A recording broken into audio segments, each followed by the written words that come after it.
Before you begin, remove the access panel. Removal: disconnect the CPU fan from the connector on the motherboard.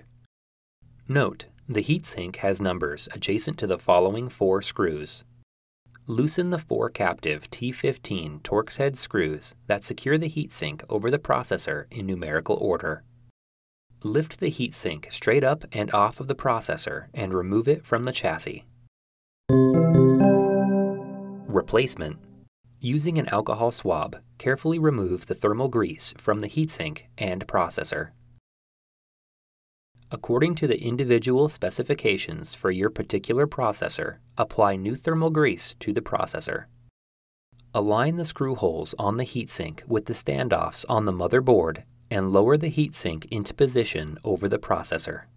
Tighten the 4 T15 Torx head screws that secure the heatsink over the processor in numerical order.